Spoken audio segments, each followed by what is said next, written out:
Kali ini kita akan merenungkan firman Tuhan dengan tema Allah pengendali semua situasi. Ketika mengisahkan kelahiran Tuhan Yesus, Matius mengatakan di dalam Matius 1 ayat yang ke-22, hal itu terjadi supaya genaplah yang difirmankan Tuhan oleh Nabi.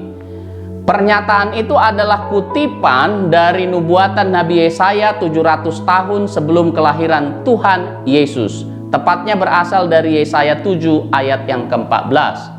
Dengan mengatakan bahwa hal itu terjadi supaya genaplah yang difirmankan Tuhan oleh para nabi, Matius ingin mengungkapkan bahwa peristiwa kelahiran Tuhan Yesus atau situasi itu telah terjadi sesuai dengan rencana dan maksud Allah. Dengan mengambil contoh kisah seputar kelahiran Tuhan Yesus, Matius menyimpulkan bahwa walaupun semua situasi tidak sempurna, bahkan keadaan-keadaan buruk, keadaan-keadaan darurat terjadi, seperti ketika Yusuf dan Maria harus menyingkir ke Mesir karena ancaman pembunuhan oleh Herodes. Namun justru situasi yang tidak sempurna, situasi yang buruk, situasi darurat itu telah dipakai oleh Allah untuk menggenapi apa yang Ia rencanakan dalam kehidupan Yesus. Dalam pandangan kita sebagai manusia yang terbatas, tentu saja situasi yang tidak sempurna dan keadaan-keadaan darurat yang terjadi, ditambah lagi adanya perilaku orang-orang jahat seperti Herodes, dapat sangat merugikan kehidupan Yesus. Dan hal yang sama bukan tidak mungkin juga terjadi menimpa kita sekarang. Namun Matius menyajikan narasinya kepada kita untuk menyadarkan kita bahwa hal-hal tersebut sama sekali tidak menghalangi keberhasilan rencana Allah. Bagaimanapun rencana Allah pasti terwujud. Jauh-jauh hari Ayub juga pernah berkata, "Aku tahu bahwa engkau sanggup melakukan segala sesuatu dan tidak ada rencanamu yang gagal." Jadi bagi Matius, apapun situasinya, Allah selalu tampil sebagai pemenang. Ia berkuasa dan mengendalikan segala sesuatu. Ia tidak dikendalikan oleh situasi yang tidak sempurna atau keadaan-keadaan darurat. Ia juga tidak dikendalikan oleh orang-orang jahat. Sebaliknya, Allah lah yang mengendalikan situasi. Allah lah yang mengendalikan keadaan-keadaan darurat, bahkan orang-orang jahat. Allah mengungguli semuanya itu. Tidak ada apapun yang dapat menghalangi Allah untuk membuat rencananya terwujud.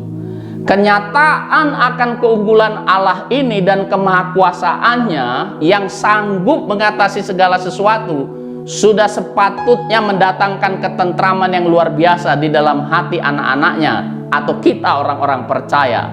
Saat Matius menulis kitab Injil Matius ini, orang-orang percaya yang berada di seluruh wilayah kekuasaan Roma sebenarnya sedang mengalami penganiayaan yang sangat berat. Karena iman, orang-orang percaya pada masa itu sangat menderita. Ada yang dipenjara, ada yang dipancung, ada yang dibakar hidup-hidup, dan sementara terbakar mereka dijadikan obor penerang jalan. Ada yang diadu dengan binatang buas sembari dijadikan tontonan dan olok-olokan oleh masyarakat pembenci Kristen. Bagi orang Kristen pada saat itu, tampaknya situasi sedang tidak terkendali dan seolah-olah kejahatan menang. Maka berita yang disampaikan Matius ini pasti memberikan penghiburan besar bagi semua orang percaya yang sedang dianiaya tersebut. Sebenarnya situasi yang sedang kita hadapi saat ini pun kurang lebih sama. Di tengah-tengah gelombang COVID-19 yang sedang melanda dunia dan Indonesia, kita melihat bahwa situasi kita menjadi sangat tidak sempurna dan keadaan-keadaan darurat sedang terjadi.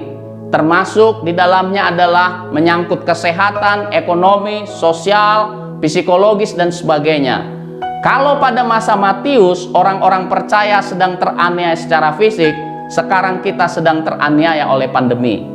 Namun percayalah bahwa semua situasi ini dirancang oleh Allah untuk mengalir menurut urut-urutannya yang pada akhirnya akan bermuara pada penggenapan rencana akhir Allah yang sempurna.